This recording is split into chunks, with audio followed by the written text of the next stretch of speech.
Anatomía y fisiología del sistema nervioso presenta principales estructuras del sistema nervioso periférico, a cargo de la estudiante Lina Paola Pinzón Santa de la especialización en neuropsicología de la educación. Bienvenidos. Todas las actividades que realiza el organismo están reguladas y supervisadas por un mecanismo de integración y control denominado sistema nervioso.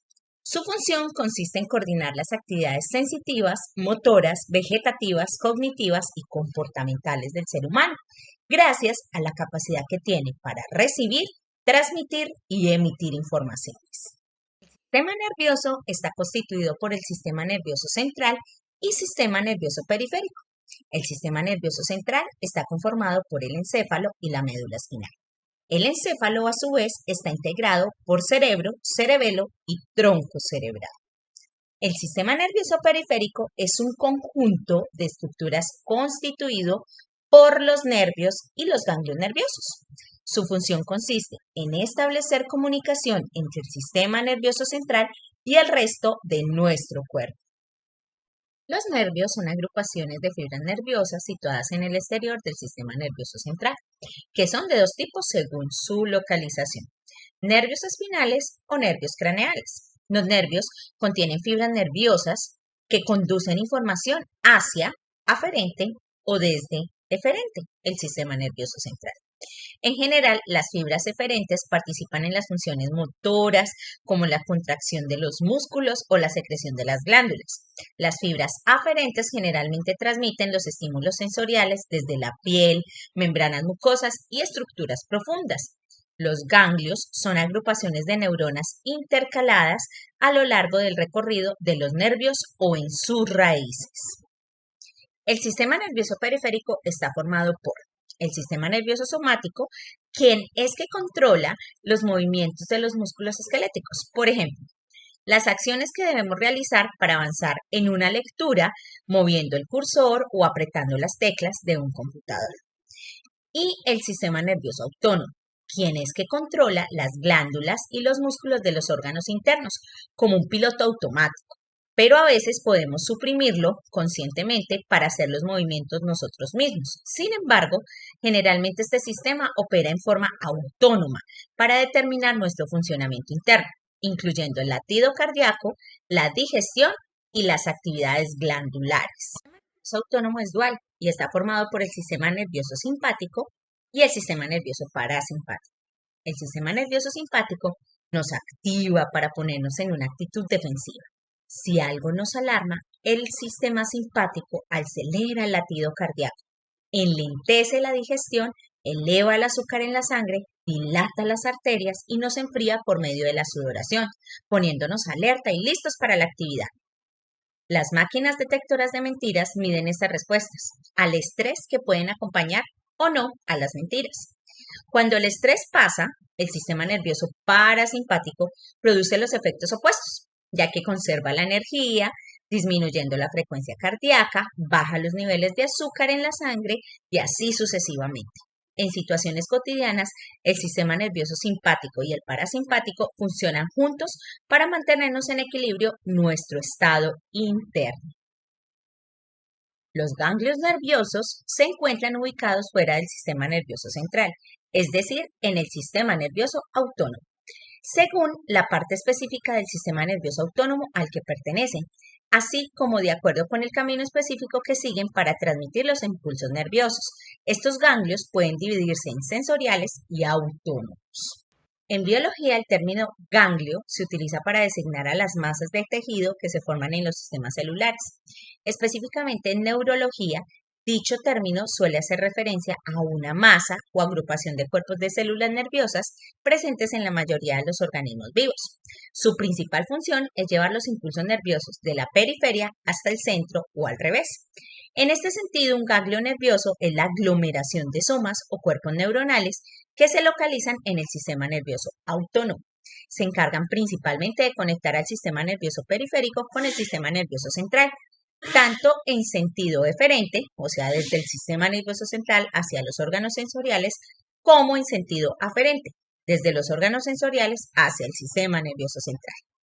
Dicho lo anterior, un ganglio nervioso se compone a grandes rasgos por cuerpos celulares de nervios aferentes, cuerpos celulares de nervios eferentes y axones neuronales. El ganglio nervioso sensorial actúa recibiendo señales desde la periferia y enviándolos al cerebro, es decir, tiene una función aferente. Se conoce también como ganglio somático, ganglio sensitivo o ganglio raquídeo, ya que se ubica en la parte posterior de otras estructuras que se llaman nervios raquídeos. Estos últimos son los nervios que dan forma a las raíces dorsales y ventrales de la médula espinal. Por lo mismo, el ganglio nervioso sensorial se conoce también como ganglio espinal. Se prolonga por dichas raíces o ramas atravesando distintas partes del cuerpo y se encarga de activar impulsos eléctricos desde la piel y los músculos de la espalda, ramas dorsales. De hecho, otro nombre que comúnmente reciben estos ganglios es el de ganglios de las raíces dorsales. El ganglio nervioso autónomo actúa en el sentido contrario al ganglio nervioso sensorial, es decir, de manera eferente. Recibe señales del sistema nervioso central y las envía hacia la periferia. Se llama también ganglio vegetativo y al pertenecer al sistema nervioso autónomo, lo que hace es regular la actividad motora. Se ubican cerca de las vísceras sobre las que actúa, aunque guardando distancia con estas, y se dividen a su vez en dos tipos de ganglios parasimpáticos y ganglios simpáticos. Los ganglios parasimpáticos están ubicados en la pared de las vísceras que inervan, es decir, en la zona específica del organismo en la que actúa el nervio. Por la cercanía que guardan con los órganos sobre los que actúan, se conocen también como ganglios intramulares, excepto por los que actúan sobre el cuello y la cabeza. Se componen por tres distintas raíces según el recorrido que siguen las fibras nerviosas: raíz motora, raíz simpática o raíz sensorial. A su vez, dichas fibras nerviosas conforman distintos nervios craneales, entre los que se encuentran el oculomotor, el facial, el glosofaringeo, el vago y el esplácnico pélvico. Los ganglios simpáticos, como su nombre lo indica, pues forman parte del sistema nervioso simpático. Se encuentran a ambos lados de la médula espinal, formando largas cadenas nerviosas. Se trata de los ganglios que se encuentran alrededor del tronco celíaco, tronco arterial que se origina en la aorta, específicamente en la parte del abdomen de esta arteria. Estos últimos son los ganglios simpáticos prevertebrales y pueden inervar los órganos que conforman la región abdominal y pélvica. Por otro lado, están los ganglios paravertebrales, que forman la cadena paravertebral y se dirigen desde el cuello hacia la cavidad torácica, actuando especialmente sobre las vísceras. Entre sus principales funciones se encuentran la transmisión de información sobre eventos que puedan resultar riesgosos para el organismo.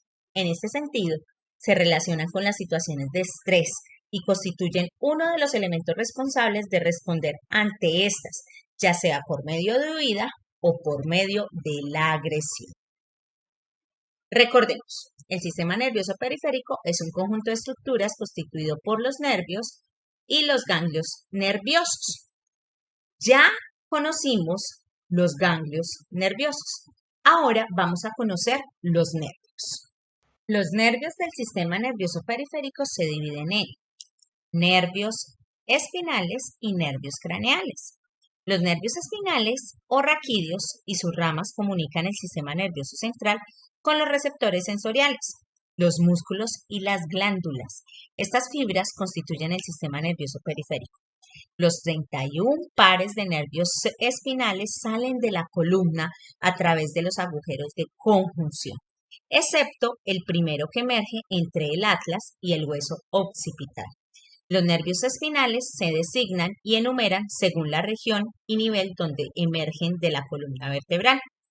Hay 8 pares de nervios cervicales que se identifican desde la cervical 1 a la cervical 8, ¿cierto? C1 a C8, y 12 pares torácicos, T1 a T12. 5 pares lumbares, L1 a L5, y 5 pares sacros, y un par de nervios coxígeos. Aquí cabe aclarar que la cantidad de nervios no corresponde a la cantidad de vértebras que tenemos en nuestra columna vertebral.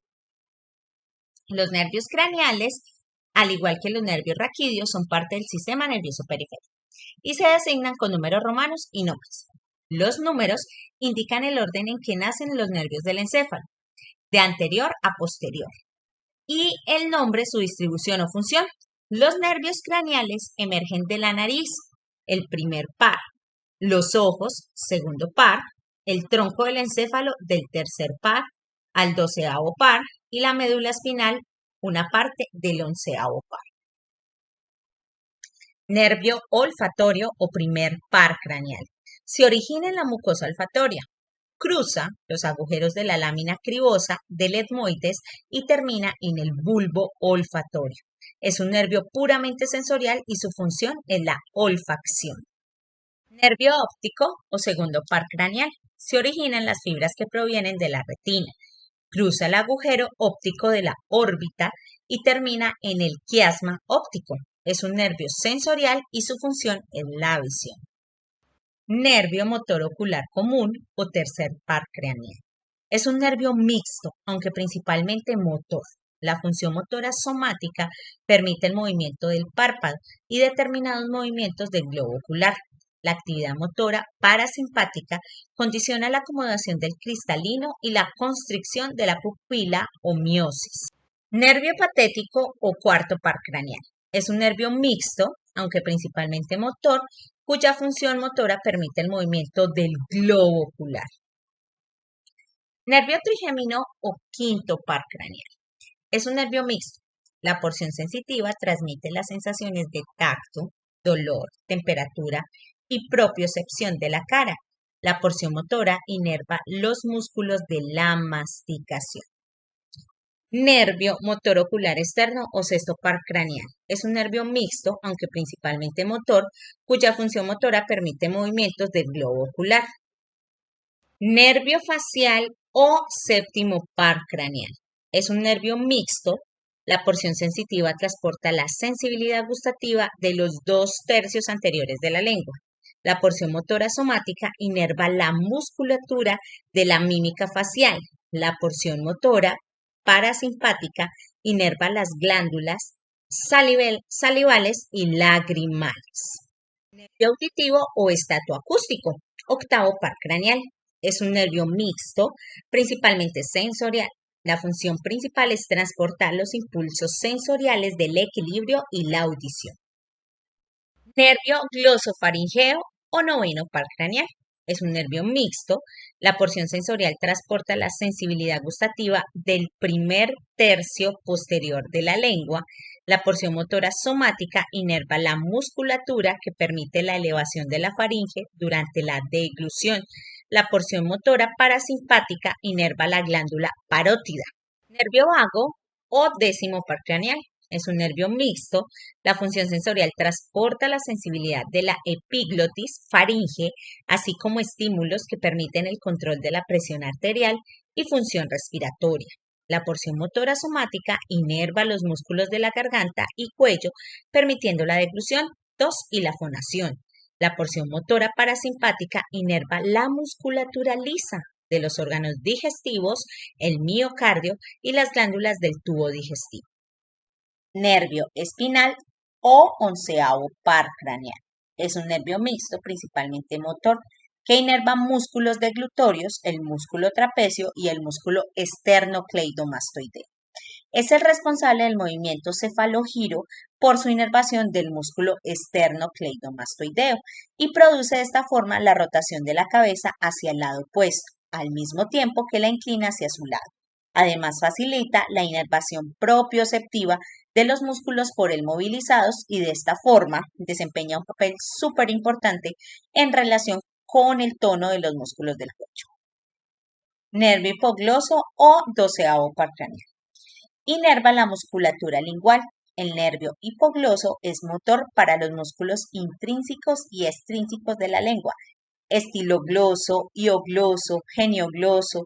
También antiguamente se considera la unión con fibras motoras desde los nervios espinales, C1, C2 y C3, hablamos de cervicales, formado en asa del hipogloso para los músculos infrahioides. Hoy en día se considera que el hipogloso no inerva los músculos infrahioides, pero emite fibras sensitivas generales para la dura madre de la fosa craneal posterior. Y con el 12º par de nervios craneales damos por finalizado nuestro video de socialización de las estructuras principales del sistema nervioso periférico. Y recuerden, cada cerebro humano es diferente. El cerebro hace a cada ser humano único y define quién es. Mil y mil gracias por su atención.